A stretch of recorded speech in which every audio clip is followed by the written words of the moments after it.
Le voyage, mon cher Mathieu, très médiatisé d'Éric Zemmour et Philippe de Villiers en Arménie a suscité un vif intérêt médiatique. Comme je disais en titre, d'ailleurs, Valérie Pécresse va se rendre sur place dans les jours qui viennent. Et ce voyage a confirmé l'importance de la question arménienne en France. Comment comprendre cet intérêt, on va dire nouveau, pour ce pays qui a pris une grande charge symbolique dans le monde politique? Alors, je laisse de côté, tout en les mentionnant pour rigueur d'analyse, la dimension politique, je dirais politicienne de ce voyage. Il y a une communauté arménienne significative en France, de 600 000 personnes environ, je crois. C'est une communauté qui est parfaitement assimilée et qui demeure par ailleurs qu'une fidélité de cœur à sa patrie d'origine. Donc, il n'est pas insensé d'envoyer des signaux politiques à cette communauté. Il y a aussi l'autre dimension, politique toujours. Éric Zemmour est à la recherche en ce moment d'un pays qui consacrerait sa stature internationale. Ça s'est peut-être un peu mal passé à Londres. Donc, à la recherche d'une destination qui consacrerait son statut, l'Arménie était une destination disponible.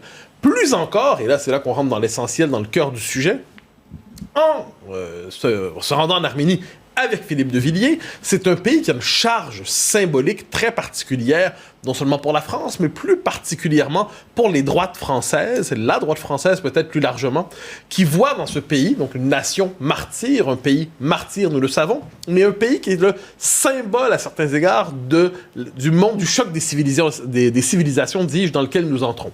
Alors, première référence, on l'a dit souvent, c'est le premier État chrétien dans le monde, et une civilisation occidentale qui aujourd'hui doute d'elle-même, doute comme jamais de ses racines, doute comme jamais de son substrat identitaire, doute comme jamais de son identité profonde, son identité substantielle, eh bien, elle se tourne vers l'Arménie, à tout le moins de ceux qui veulent conserver cette identité, en disant voilà une forme de lieu originel, de source originelle vers laquelle se tourner pour retrouver cette identité. Renouer avec l'Arménie politiquement, symboliquement, c'est une manière de renouer avec une part de nous-mêmes oubliée. C'est une manière de renouer avec cette part de nous-mêmes qu'on avait cru même s'en déraciner, s'en débarrasser. L'Arménie devient le symbole de la reconquête de cette part chrétienne de la civilisation occidentale et de la France.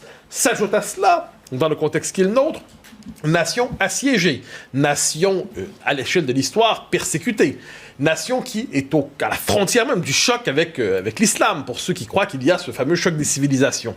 Dès lors, se porter à la défense de l'Arménie, dans les circonstances, c'est une manière de prendre au sérieux le choc des civilisations qui s'avancent, c'est une manière de prendre au sérieux ce conflit avec l'islam. On pourrait ajouter, certains nous diront, on le devine, oui, mais tout ça, c'est une vision très poétique de l'identité, sous le signe de la légende davantage que de la réalité des faits. C'est-à-dire, l'Arménie, c'est un peu loin, n'est-ce pas une forme de patrie de compensation symbolique? Et là, on pourrait répondre que pour peu qu'on croit que les civilisations ne sont pas simplement des assemblages d'individus au temps présent, mais qu'ils s'inscrivent dans l'histoire longue, ce sont des continents mentaux, ce sont des appartenances profondes qui traversent les siècles, et bien, de ce point de vue, une civilisation sensible à ses origines, une civilisation sensible justement à certains symboles qui témoignent à travers le temps de certains principes qui la définissent, l'Arménie joue ce rôle. Dernier clin d'œil, cela dit, pour Éric Zemmour, qui se présentait jusqu'alors comme l'homme de la politique on pourrait dire une politique étrangère sans sentimentalisme, une politique étrangère sans poésie, une politique étrangère à l'abri de toute forme d'humanitarisme. Nous le découvrons dans son discours sur l'Arménie, étranger à sa propre politique qui se veut quelquefois très froide, très glaciale, l'intérêt de la France seulement, strictement. Eh il retrouve finalement une politique de civilisation qui ne se réduit pas à une politique stricte de l'intérêt national assez étroitement définie. Il retrouve avec la question de l'Arménie ce qu'on pourrait appeler, j'y reviendrai, peut-être un principe de politique de civilisation. Peut-être qu'aujourd'hui, dans le monde qui est le nôtre, une politique étrangère réaliste ne peut pas être détachée aussi d'une politique de civilisation. De ce point de vue, peut-être que le patriotisme national doit se conjuguer aussi avec un patriotisme de civilisation. Donc voilà comment elle se présente à nous. Vous l'avez mentionné avec raison, Valérie Pécresse ira aussi en Arménie. Donc manifestement, dans la présidentielle qui se présente, dans la présidentielle qui s'ouvre, l'Arménie devient un marqueur symbolique à droite pour témoigner d'une certaine idée de la France. Alors, pourriez-vous nous rappeler quelques événements des dernières décennies qui font des Arméniens un peuple martyr? Un peuple martyr, sans le moindre doute. Prenons ça sur un siècle, tout simplement. De 1915-1916, je ne me trompe pas, avril 1915, juillet 1916, les Arméniens connaissent ce qu'on pourrait appeler le génocide inaugural du XXe siècle. Le régime turc, le régime ottoman, décide de les liquider. 1 200 000. Ah oui, c'est quand même 1 200 000, c'est beaucoup. Et qu'est-ce qu'on voit? C'est un génocide. Alors, tous les génocides sont par définition monstrueux, mais là, on est dans un jeu de massacre absolument particulier. Il y a la volonté non seulement, c'est quoi le propre d'un génocide? C'est non seulement de chasser un peuple de la surface du monde, mais de faire oublier jusqu'à son existence. Le propre du génocide, c'est ça. C'est non seulement vous n'existerez plus, mais nous oublierons que vous aviez existé. Et plus encore, si on pousse le crime plus loin, nous nierons avoir commis ce crime. Donc c'est une volonté, en fait, qui est proprement diabolique à certains égards.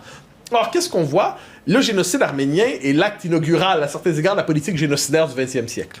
On pourrait ajouter à ça que c'est un génocide aujourd'hui qui est au cœur d'une querelle internationale sur la question de la reconnaissance du génocide arménien ou non. Alors, qu'est-ce qu'on voit? L'État turc mène une politique, une forme de négationnisme d'État, de négationnisme officiel, pour non seulement, il refuse de reconnaître le génocide arménien, mais plus encore, il milite ardemment pour qu'il ne soit pas reconnu ailleurs dans le monde.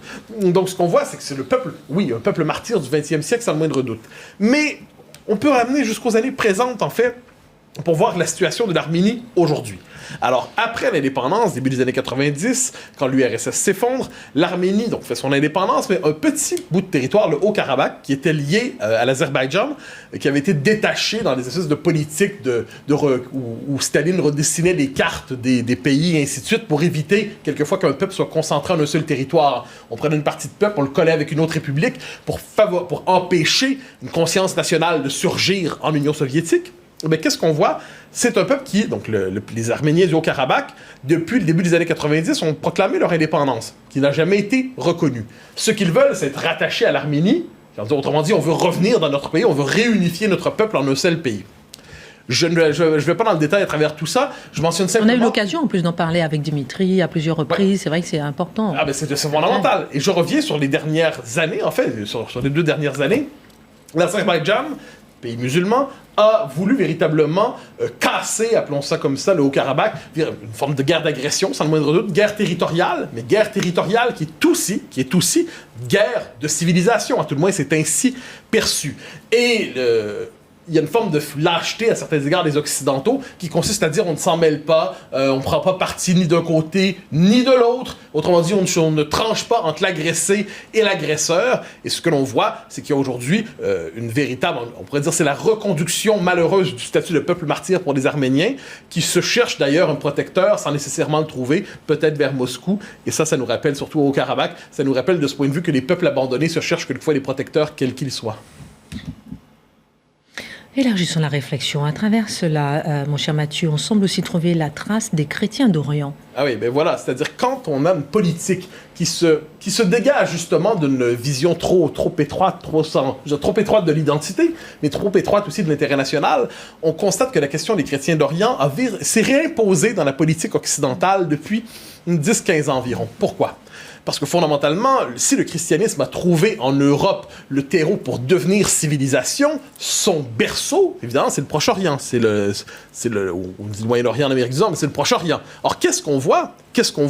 Eh bien, il y a une fonte démographique, une fonte culturelle de la présence des chrétiens d'Orient sur l'espace d'un siècle, des persécutions en répétition, des persécutions pour les faire fuir, quelquefois pour les massacrer, mais pour les faire fuir, pour les chasser finalement. Et il y a cette espèce de crime métaphysique, de crime contre la conscience, de crime contre l'âme humaine, de crime contre l'âme européenne, cette idée que finalement, on devrait arracher le christianisme de son berceau, on devrait le liquider de son berceau, et on en vient quelquefois oublier, nous qui sommes aujourd'hui dans un monde occidental un peu étranger à ses propres origines, et quelquefois qui est persuadé d'être le seul méchant à l'échelle de l'histoire, cette espèce de conviction que le mal est incarné aujourd'hui en Occident, mais on en oublie, soit dit en passant, que les chrétiens sont la minorité religieuse, enfin la confession la plus persécutée à travers le monde, mais persécutée en son berceau, persécutée en son lieu d'origine, et ce qui fait qu'une bonne partie de la classe politique, encore une fois, des milieux un peu semblables, des milieux associés à la droite conservatrice, disons ça comme ça, mais pas seulement, disent, mais un instant, si nous sommes fidèles nous-mêmes à notre identité, si nous sommes fidèles à ça, le combat des chrétiens d'Orient est aussi notre combat. C'est un combat en lui-même, pas tout à fait valable, c'est un combat humanitaire, c'est un combat de civilisation, c'est un combat culturel, c'est un combat pour que le christianisme demeure chez lui, mais c'est aussi une manière pour nous de ne pas oublier jusqu'aux origines profondes de notre civilisation. Donc les deux, on comprend, de l'Arménie aux chrétiens d'Orient, on croit que ce sont les mêmes affects qui sont mobilisés. Oui, combat d'identité donc. Mais est-ce que cette passion arménienne, mon cher Mathieu, sera suivie d'effets? Alors, selon vous? Je me place sous l'autorité de Jean-Christophe Buisson, qui est journaliste au Figaro Magazine et qui milite ardemment pour cette question. Il donnait un entretien assez récemment au Point, où il nous disait en gros, les pays occidentaux, la France, soutiennent de manière humanitaire les Arméniens. Très bien. Mais il dit, on ne peut pas se contenter d'une aide humanitaire. Il faut, il dit, on se compte pas d'histoire, on n'en appelle pas à bombarder, on n'appelle pas une invasion, on va pas faire des rodomontades militaires en disant, nous interviendrons. On n'est pas des néoconservateurs du début des années 2000, on est des gens sérieux. Mais cela dit, un appui politique explicite, refusé, je le disais plus tôt, de classer les Arméniens et l'Azerbaïdjan dans la même catégorie, c'est-à-dire l'agresseur et l'agressé, nommer l'agressé, nommer l'agresseur, soutenir sans nuance l'agressé dans les circonstances, jusqu'à un certain degré d'appui politique. Avec la dernière idée, on a souvent parlé de politique de civilisation, sans trop savoir comment la définir. Peut-être pourrait-elle commencer en Arménie. Merci beaucoup pour votre regard. Un petit tour de table, peut-être Dimitri. Qu'est-ce que ça vous évoque justement, ces voyages en Arménie et l'Arménie pour la France? Je dirais que ça apporte sans doute aux candidats. Après, ça n'apportera peut-être pas grand-chose à l'Arménie, parce que le problème de l'Arménie est que petit pays, mais qui effectivement se retrouve pris dans des jeux qui la dépassent. Et le conflit avec l'Azerbaïdjan l'a bien montré, Mathieu l'a rappelé, c'est que derrière, il y a des grandes puissances qui sont là. Après, ce que je trouve intéressant, moi, c'est que ces manifestations d'intérêt pour la cause des chrétiens d'Orient, ça met l'Église, la conférence des évêques en porte-à-faux, qui est en train de rédiger un document, on en parlait ce matin sur Europe 1, non pas de recommandation pour l'élection présidentielle, mais de prise de position de l'Église dans ce débat-là.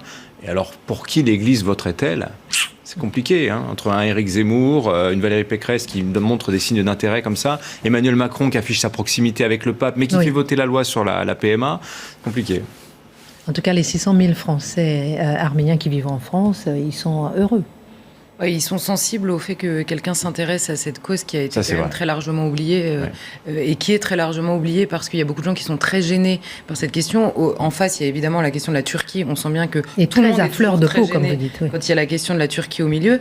Mais moi, j'aime beaucoup l'idée de politique de civilisation parce que non seulement on trouve là-bas les racines, en effet, du christianisme qui a irrigué l'Occident, mais on trouve aussi la promesse faite à l'époque de Saint-Louis par la France aux chrétiens d'Orient, de justement d'être présents. Et les chrétiens ont un gros problème là-bas, c'est quand vous dites qu'ils cherchent un protecteur en permanence, c'est parfaitement vrai, parce que toutes les autres communautés qui composent ces pays ont, elles, des protecteurs, en général richissimes, et très impliqués dans les conflits régionaux. Donc ça, c'est vrai qu'ils cherchent un protecteur en permanence. Quand on rencontre les Arméniens, on est tout de suite touché. C'est-à-dire que c'était pas hier, c'est encore pratiquement aujourd'hui ce qu'ils ont subi en 1915. C'est certainement l'un des génocides les plus épouvantables. On était dans la barbarie la plus primaire. Et ces gens-là n'ont toujours pas aujourd'hui reconnu le droit à une sorte de mémoire, à une sorte de compassion. C'est-à-dire qu'au nom des droits de l'homme, on est capable de faire abstraction de nos exigences, de nos propres valeurs, de s'amenuiser en quelque sorte. Et là, on a un drame absolu, un drame pour lequel on devrait surtout faire en sorte qu'il y ait une réhabilitation de l'âme de ce peuple, et on l'a jusqu'alors méprisé.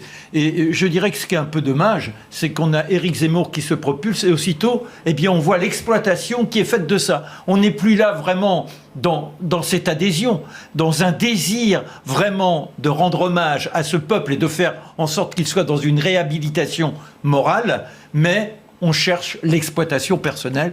Je ne nomme personne, mais il y a un second voyage, quoi. Merci mon cher Marc, merci Mathieu. Dans la deuxième partie, on va parler un peu de Marine Le Pen et Éric Zemmour qui sont pour la privatisation du service public.